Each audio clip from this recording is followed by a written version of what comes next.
Thanks for having me. My name is Dr. Wazni. I'm a vascular neurologist, neurointensive care doctor, as well as a neurointerventionalist. So I do the thrombectomies, which is the life-saving procedure. One of the reasons why I started my practice in LA County was because actually you guys were one of the first to adopt sort of this idea where if you have a stroke within 24 hours, you need to get them to a center that has somebody like myself on call, because the truth of the matter is there's not too many of us. So as you know, stroke is a pretty common disease actually, and about 800,000 per year strokes in the country.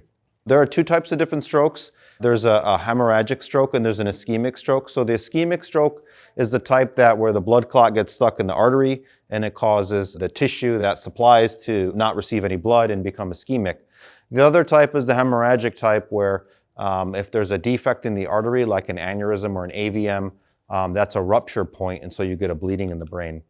Of the two types of strokes, actually ischemic is the most common. It's about 87%, and about 13% is the hemorrhagic type. A lot of times we get these calls where they have right hemiplegia and they get to the scanner and it turns out to be a hemorrhage. But either way, more commonly is the ischemic type, where it's amenable to the TPA and the thrombectomy, what we'll talk about. Just a little talk about ruptured brain aneurysm. So this is a picture of kind of the older way we treat aneurysm, is actually opening the skull and putting a clip around the neck of the aneurysm. This is the way I treat it. I treat it minimally invasively through the groin, where we go in through the leg and we access the aneurysm with a small catheter, and we put these small platinum coils in. So this is sort of the way we treat it, both unruptured and ruptured brain aneurysm. So if they come in with a brain bleed, we do this technology as well. Yes. What do the coils, what's the purpose of the coils? Yeah, that's a good question. I get this asked a lot. It's, if you think about a wastebasket, right? And so if you think of the wastebasket as a defect, the more garbage you put, then finally you can't put any more garbage in it. Well, that's essentially blocking off the defect from blood flow. So it's sort of that concept. So when we talk about subsets of strokes, when we look at mortality rates, we look at what we call large vessel occlusion, right? So this is sort of why we're diverting all these patients now to comprehensive stroke centers, because, if we look at the numbers, the mortality rate's pretty high when it comes to large vessel occlusion, as high as 80 to 90% in a basilar artery. So in those cases, I almost always take them for intervention to give them the best shot.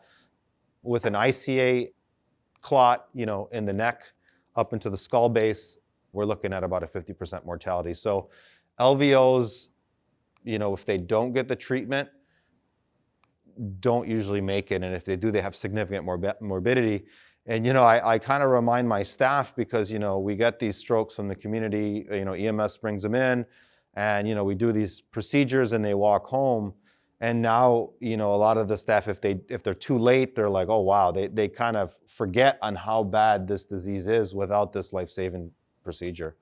The reason why we have such a high morbidity is because, neurons die at an astonishing rate if there's lack of blood flow. So we're talking about 1.2 billion neurons lost in a typical stroke. So it can definitely age that patient as well. When we look at the prevalence of stroke, as we get older, we definitely have a propensity for stroke. And typically, women have a higher rate of stroke, and then it kind of levels off. Stroke kills more people than we think. Risk factors for stroke, there's modifiable risk factors and there's non-modifiable risk factors. So non-modifiable risk factors are things like age, prior stroke, family history of stroke. Things that are modifiable are high cholesterol, high blood pressure, diabetes, hypertension, things like that. So we can modify things and we can unmodify things. That's why, a lot of things are just genetic. So, if you have a genetic propensity to have a stroke, then, you definitely want to look out for some of the things that you can prevent that in the future. So LVO, or large vessel occlusion. So when we look at ischemic strokes, we look at a few different types of strokes. So we have large vessel occlusions and we have small vessel occlusions. So on the right of the screen is a small vessel occlusion. They can cause defects, arm weakness, mainly arm, leg, sort of either pure motor, pure sensory strokes, facial droops. That's usually caused by end arteries, these little perforators at the end, and those typically are the smaller strokes. When we look at large vessel, we're looking at large clots that come from the heart, things that embolize from the arteries in the neck, And these are the ones that definitely cause the large vessel occlusions. So what's our standard of care for strokes in general? So obviously TPA, right? It's actually the only FDA approved medication for stroke. And it's actually up to 3.5 hours. When we get to 3.5 to 4.5 hours, that's sort of expert opinion and it's not FDA approved, but we still do it. There's been a lot of talk now about TNK. I don't know if you guys heard of tenecteplase. So that's sort of the newer TPA. It opens the vessel about twice as fast, or twice as many times. So, and it also has the same bleeding rate, but it's double the effectiveness. But it's actually still not FDA approved. So we're waiting on that before we incorporate it into our stroke center. But I think until it's approved, you really want to give what's FDA approved at the moment. So how does it work? You give it IV and it breaks up the clot. Not that many people actually qualify for TPA. I think it's getting better, especially with education to EMS and now diverting patients to stroke centers. More and more people are getting the TPA, but only around 8% of patients get TPA that are eligible. The issue with TPA is, if you think of a clot, if it's in a large vessel like in the neck, it's not really going to break up that clot. So, and that's why we needed something better, something more effective. Obviously, as the vessel gets smaller, so does the clot, right? And so that's where TPA then becomes more effective. So here's a large vessel occlusion. That's an angiographic image of an LVO. You can see the vessel is sort of cut off here. So right there.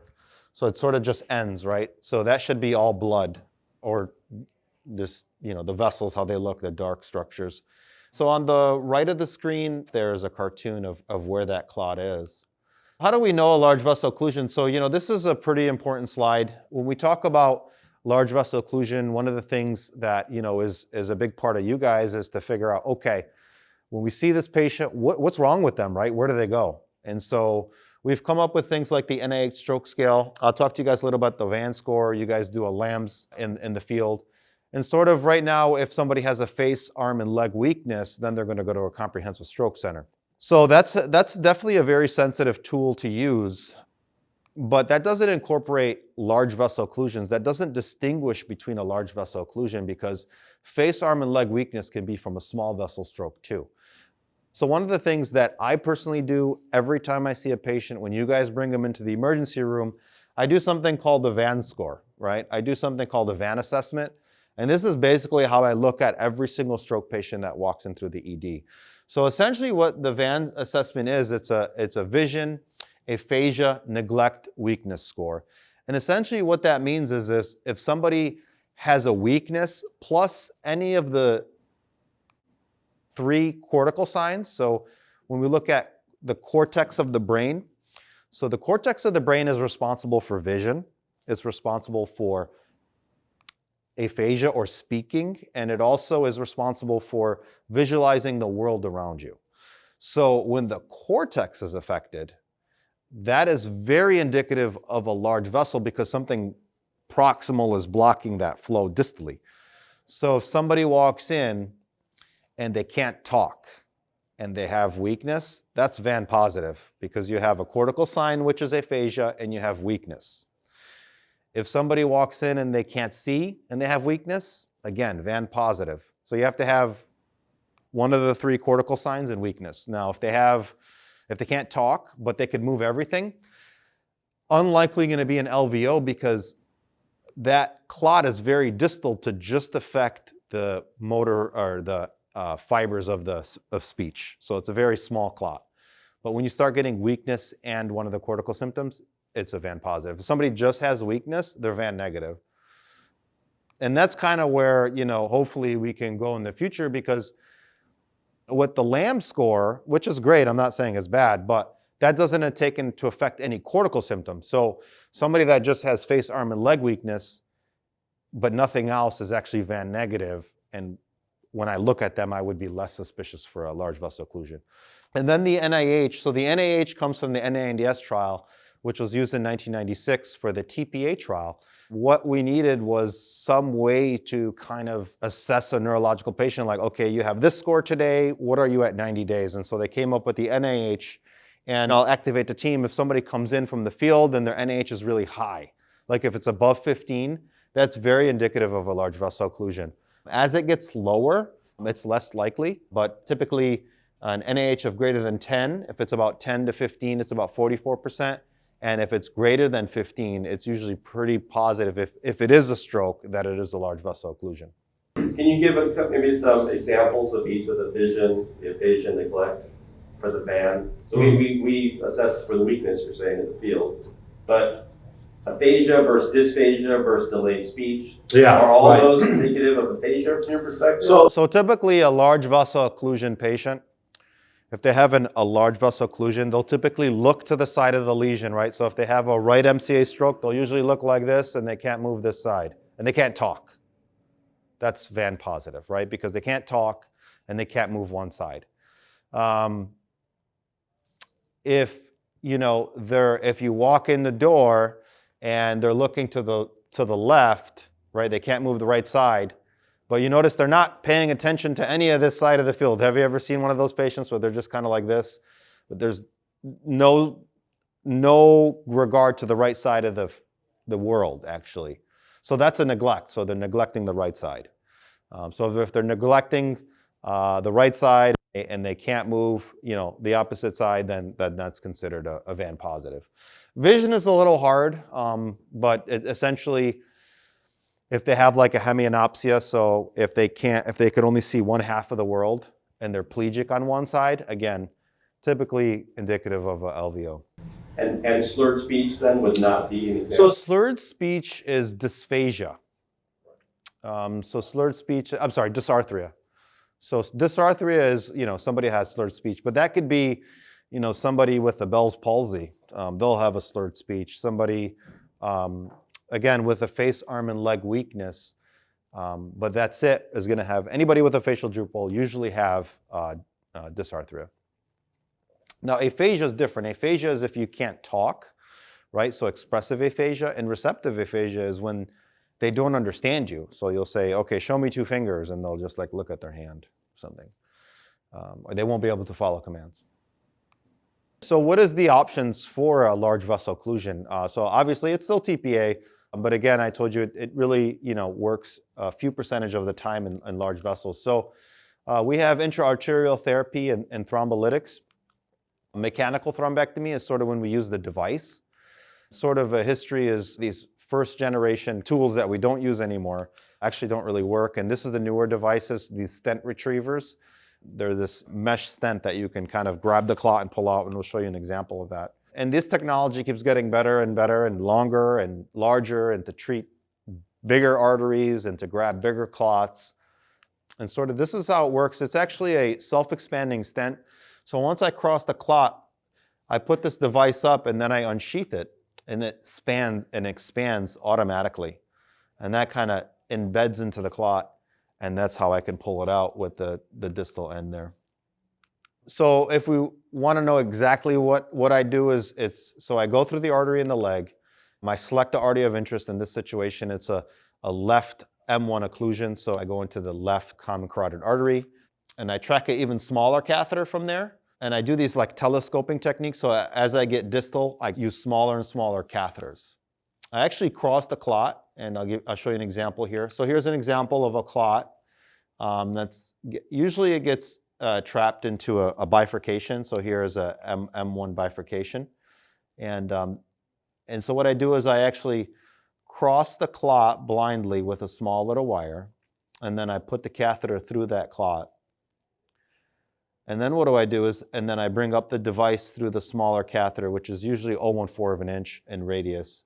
And then I unsheath the device like the previous example. And what this does is then it expands into the clot, and it kind of grabs it and embeds into it. I usually wait about 7 minutes, lucky number. And as this is sitting there waiting to be extracted, it actually restores blood flow. So this thing allows blood to go through it while we're waiting to pull this out. So then sometimes I use a balloon catheter, so I occlude flow distally to the clot so that I reduce anterograde flow to not get this thing flicked off. And then I pull it into the catheter, and that's it. These procedures can take as quick as 30 minutes, but obviously if it's an older patient with difficult anatomy, it can be even longer. These are the pictures that I get. I use something called Rapid software, which I get actually the CT angiogram actually on my phone. So it reconstructs the images and it delivers it to my phone within minutes. And actually it tells me if there's a stroke or not. It's automated artificial intelligence. So it can detect if there's a large vessel occlusion, which is good for sort of my neuro nurses that are in-house 24/7 running these code strokes, because they get this app too. And they'll call me and they say, Dr. Wazni, there's an LVO, get your butt over here. So this is great for sort of the surrounding staff to kind of be very involved, right? Because they're not going to be able to read it. They're not radiologists. They can't read CT angels. But this is, this is very simple. It reads it for you. In this situation, this is sort of a carotid terminus clot. If these aren't treated, the likelihood of these patients surviving is almost zero. I also get a perfusion scan. So perfusion scans are something we use to assess whether the brain tissue is alive versus infarcted. Not only does it tell me which tissue's dead or alive, but it also tells me what tissue I can save. So when we look at this map here, that whole red, yellow, that's all the defect at risk. And the yellow on the right, that's the tissue that's already infarcted. So in this patient, the machine's telling me about 85 cc's of tissue is already dead, but I could save up to 250. So if you minus those two numbers, we're looking at a little bit over 100 cc's of tissue. So more than double what's already infarcted. So this patient would be a good candidate. On the left of the screen is M1 occlusion. As you can see, the cutoff of the artery right there. So that's where the vessel cuts off, and that's where the clot is. On the right of the screen I have an aspiration catheter there as well as a stent retriever. Just to give you an idea of how much blood flow was restored, you could see the whole left side of the brain essentially was relying on that one artery. And that's the problem with the brain, is because there's not many arteries that supply it. Once it enters into the skull base, you got about 2 per side. So here's another example of a carotid terminus. As I told you, it's pretty bad. This carotid terminus right here, so again, only 2 vessels supply each side of the brain, so this one's occluding both of them. So if you don't take this out, it's going to be a game over, and you can see the difference. And that's the clot there.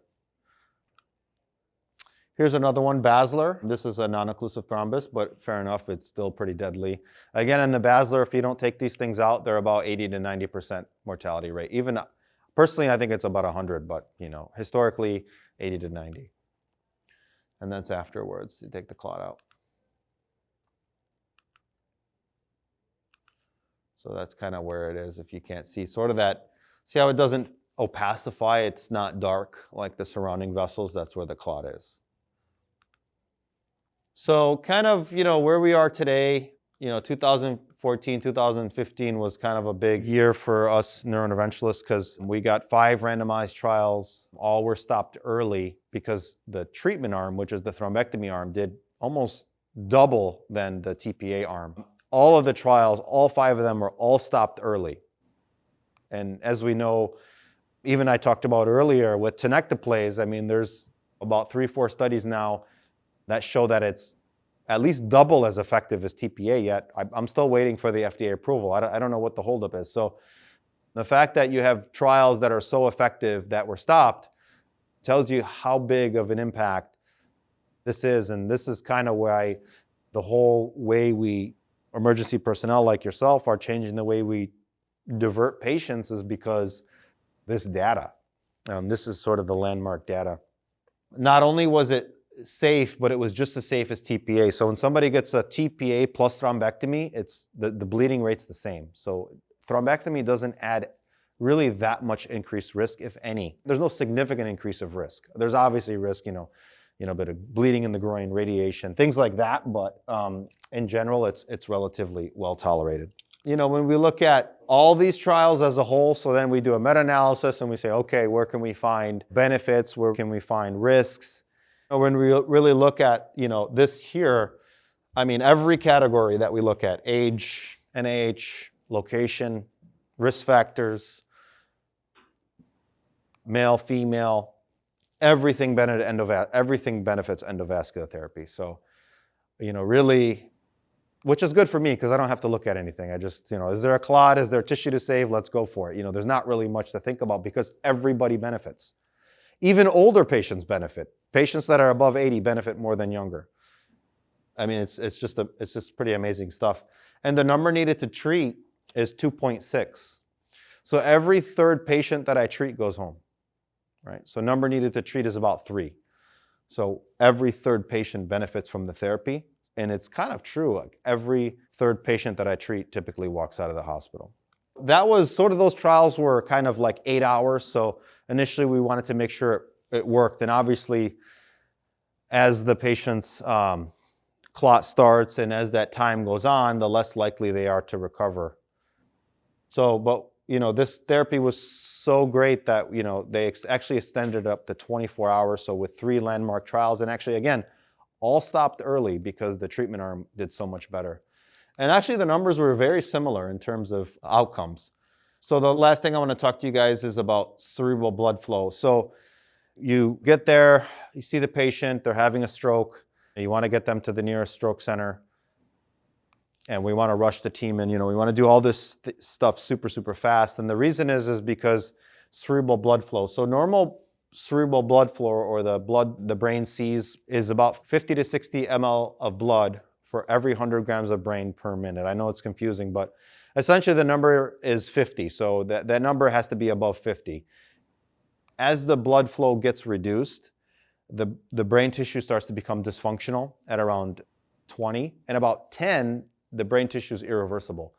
So as the flow decreases, the tissue keeps dying. So it's like a forest fire, right? It starts off small, and then it just keeps, and if that blood flow remains low, the forest fire spreads until there's nothing to save. So a lot of the problems I get is like, oh, Dr. Wazni, don't worry, we have like 24 hours, take your time. No. It's like the forest is burning, right? Or the house is burning and you need to get it out, to save what's left, right? So it's kind of up your alley. So here is a M1 occlusion. And the way that the brain stays alive until we can treat it is something called collateral flow. So here's the clot, right? And so how does the tissue here get blood? So it does it by taking blood from other territories of the brain. And you can see here that it starts to fill from this ACA artery here. So it goes around and fills, something called collateral flow. And this is how it looks on angiogram. And it sort of fills the brain that way. But these doesn't last forever. These typically last about 24 hours. But as time progresses, you start losing this more and more. And that's how that forest fire keeps burning and burning, because this starts to fail. This is a very temporary measure that the brain uses to compensate for this clot. I like to use the analogy like, it's basically using the service drive, but the service drive eventually is going to get blocked up and nobody's going to go anywhere. That's something called collateral flow, and that keeps the brain alive. And so typically in a normal timeline, once this drops below 50, the tissue, the purple starts to die. And as you can see, that gets larger. And so what we want to do with thrombectomy is we want to reverse that, right? We want to, once it hits 50, they come into the emergency room and we reperfuse the brain and trying to save as much brain tissue as we can. And here's an example of someone with good collaterals, sort of this large territory that's at risk, but not really much tissue that's affected or even injured. And this is a case where if I saw this scan, they wouldn't be a candidate because the tissue's already infarcted. Just to give you an idea of how important thrombectomy is, I always like to look at the number needed to treat because that's a realistic value. I'm doing this thing and I'm treating these patients, so who's going to benefit? When we look at TPA, about 1 in 6 patients benefit if it's given within 3 hours. If it's given between 3.5 to 4 hours, with thrombectomy, we get down to 1 in 3. And to give you an idea, with percutaneous intervention for the heart, you can see the number needed to treat. It's pretty large. So, you guys are, in summary, I think you guys are making, actually, I'm very impressed. I'm very impressed on the amount of patients that actually get really diverted to comprehensive stroke centers because, I get a feel for, when St. Mary's wasn't comprehensive, we hardly saw stroke. I mean, it's pretty bad. I mean, no strokes come to those centers, but when we became comprehensive, I saw the difference. And so I attribute that to you guys because you guys are really picking up these strokes. So, and they're really getting great care because of it. So, I want to thank you guys for that. So in summary, acute stroke therapy, there's an intravenous TPA, mechanical thrombectomy, and in most cases, both. A lot of times, if they're not candidates for TPA, they're usually a candidate for intervention. The standard of care is TPA plus thrombectomy, level 1A evidence. The newer technology like the stent retrievers and the perfusion studies that we use at St. Mary's have really changed the game and allowed us to, really select and treat these patients. Time is relative. We know that it's up to 24 hours, but everybody's different, right? Somebody may have better collaterals than another. So that's why it's important that hopefully they call 911 and they get to us in time. My gut feeling is that we're probably going to extend the window to 36 hours. So, there's some studies going out there that are looking at an extended window. I've done strokes up to 48 hours in patients that have really good perfusion studies. I mean, there's no reason not to. If they have a clot and they're having tissue ischemia, but it's not yet infarcted, those patients benefit. So, this window, unfortunately, you guys will be taking them like 48 hours. All right, go to the nearest stroke center. So, any questions? Just a quick question. Although we don't use the VAN score in the pre-hospital field, if a provider wanted to increase their ability to do the assessment, what kind of things do you think they should look for to try to help confirm that they think that this is a patient that should go to a comprehensive stroke center? Yeah, I mean, if we look at the VAN score and we look at LAMP score, I mean, they both involve weakness, right? So even if you have aphasia but no weakness, you're VAN negative. But if you have face, arm, and leg weakness and no, you're going to go to a comprehensive stroke center. So, the LAMP score is a good score. I'm not saying that, but the reason why I bring up the VAN score is because I also want you guys to think of, does this patient really, I want you guys to look at the patient and say, oh, wow, I really think that this is an LVO, because the LAMP score tells you that they're having a stroke, but the VAN score tells you that they're having an LVO. And so again, when you look at the patient and they can't move one side, right, and they're kind of like looking like this is the classic MCA syndrome, they look like this. So that's important. So yeah, so when you look at the patient, if they have weakness and they can't talk, think of VAN positive. If they have weakness and they can't see one side of the field, think of VAN positive. If they have weakness and they're kind of looking off to one side of the room, typically opposite of the weakness, that's VAN positive. So those are the three things when you look at a patient and you see them like that, because a lot of times they come in as trauma too. They'll come in as a trauma and then the ER doctor will see them and they'll be like, oh no, this is a large vessel occlusion. So that's kind of important too. So with regards to the visual changes, are there any specific visual changes that we might see? I know you mentioned maybe one side versus the other. Anything else that our providers might look for? So it's mainly that. So when you have an MCA stroke, let's just say your stroke is on the right MCA, you're going to have a left hemianopsia. So what that is the left side of the world on both eyes is going to be affected. So this side of the visual field. So they'll be able to see here, but not basically towards the temporal bone. So if you look at them and they kind of look like they're having visual loss, what I like to do is I like to do blink the threat. So typically how I assess a patient who can't talk. So how do I know they can see? So what I do is I do a threat. And so if they blink, I know that they can see. But I don't want to do this because the air sometimes will cause them to blink. So you want to kind of go in like this. So if they can't move their right hand, what I usually then do is I'll come to the side and I'll do this. And typically if they can't see, they won't blink. Until you go here, then they'll blink. So that's how you assess the vision. So one particular test, holding your hand sort of like this right to their... It's called a blink the threat test. Yeah, I mean, you can Google it, blink the threat. It's part of the NIH assessment. So yeah.